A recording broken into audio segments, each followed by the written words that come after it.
Assalamualaikum warahmatullahi wabarakatuh. Perkenalkan, kami dari kelompok 3 mata kuliah TPAI yang diampu oleh Ibu Mayar Afianti, SE MSI. Di sini kami dari kelompok 3 akan mempresentasikan materi tentang strategi portofolio saham. Baiklah, yang pertama izinkan saya memperkenalkan anggota kelompok terlebih dahulu, di mana di sini ada saya sendiri, Ilmi Ofianda, dengan NIM 2004395, selanjutnya Rani Fibriani dengan NIM 2004350, Rani Putri dengan NIM 2004351, dan yang terakhir Rini Susanti dengan NIM 2004353. Baiklah, pada materi strategi portofolio saham, di sini kami membahas dua topik, yaitu tentang strategi pasif dan strategi aktif. Untuk pembacaan strategi pasif akan dibacakan oleh saya sendiri. Baiklah, yang pertama strategi pasif. Strategi pasif didasari oleh adanya hipotesis pasar efisien. Investor tidak akan berusaha untuk secara aktif melakukan tindakan perdagangan saham yang bisa memberikan return abnormal. Investor akan membentuk portofolio saham yang merupakan replika kinerja indeks pasar. Tujuan strategi pasif adalah untuk mengikuti kinerja indeks pasar sekedar mungkin. Baiklah, selanjutnya materi selanjutnya akan disampaikan oleh rekan saya, Rani Putri. Kepada Rani, dipersilahkan.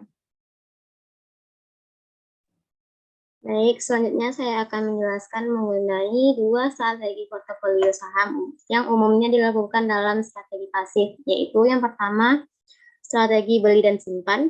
Strategi ini pada dasarnya sama dengan strategi beli dan simpan dalam portofolio obligasi. Tujuan strategi beli dan simpan adalah untuk menghindari biaya transaksi, biaya tambahan lainnya yang terlalu tinggi. Nah, bagi yang keduanya yaitu strategi mengikuti indeks. Strategi mengikuti indeks ini dalam prakteknya bisa digambarkan sebagai pembelian instrumen reksadana atau pensiun oleh investor. Dengan pembeli instrumen reksadana, investor berharap bahwa kinerja investasinya pada kumpulan saham-saham dalam instrumen reksadana sudah merupakan duplikasi dari kinerja indeks pasar. Dengan kata lain, investor berharap akan memperoleh return yang sebanding return pasar. Yang kedua yaitu strategi aktif. Nah, strategi aktif ini bisa dilakukan dengan secara aktif mencari dan membentuk portofolio saham yang bisa memberikan return yang melebihi return yang bisa diperoleh dengan strategi pasif.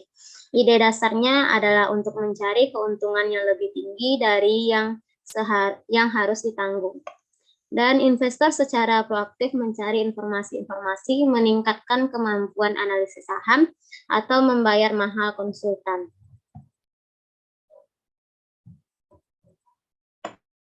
Sekian penyampaian materi dari saya kembalikan ke moderator.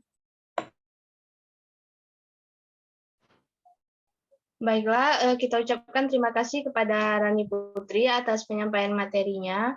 Untuk penyampaian materi selanjutnya akan dibacakan oleh rekan saya, Rini Susanti. Pada Rini, dipersilahkan.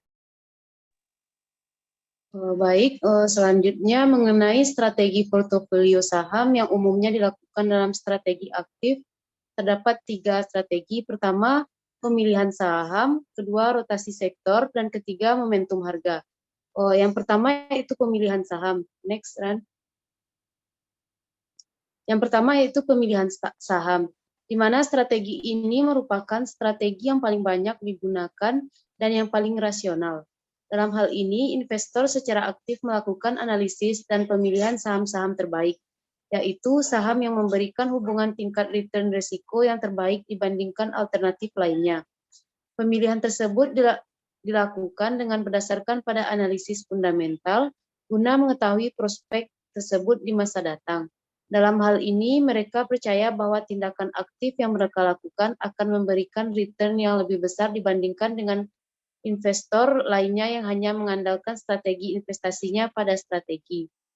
Sekian dari saya kembalikan kepada moderator.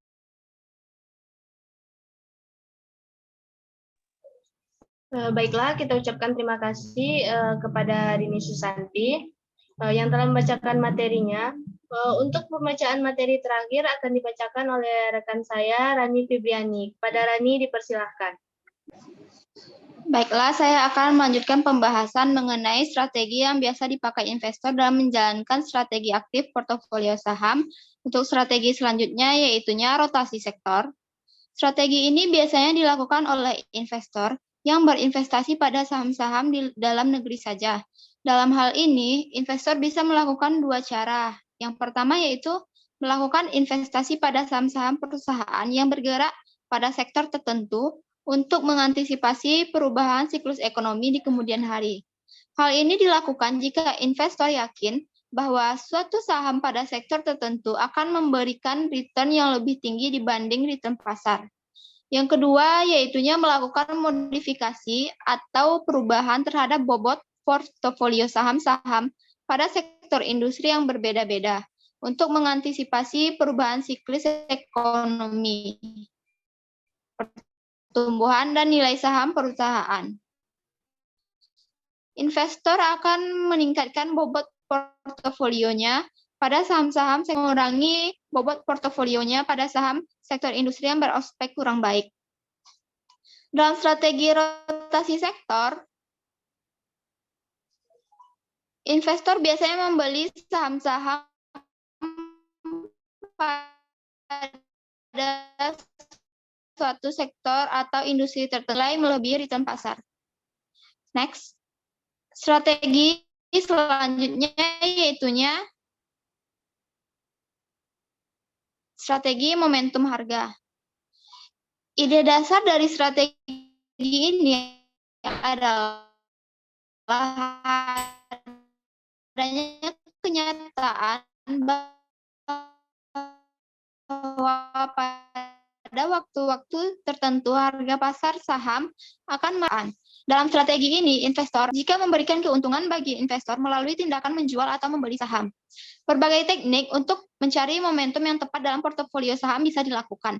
Salah satu tekniknya yaitu dengan membuat peta atau chart pergerakan harga saham selama beberapa waktu untuk meramalkan apa yang akan terjadi pada harga saham tersebut di kemudian hari. Jika harga-harga saham diperkirakan akan meningkat, maka investor akan meningkatkan bobot portofolionya pada investasi portofolio saham. Investor akan menginvestasikan uang yang dimilikinya pada portofolio saham karena lebih menguntungkan dibandingkan alternatif lainnya. Jika sebaliknya, jika diperkirakan harga saham akan menurun, maka investor akan memindahkan investasinya dari portofolio saham ke alternatif investasi lainnya. Baiklah, demikian penyampaian materi dari saya kembalikan kepada moderator. Baiklah, berakhirnya penyampaian materi terakhir dari Rani Fibriani tadi, maka berakhir pula presentasi kita pada hari ini. Saya selaku moderator pamit undur diri. Assalamualaikum warahmatullahi wabarakatuh.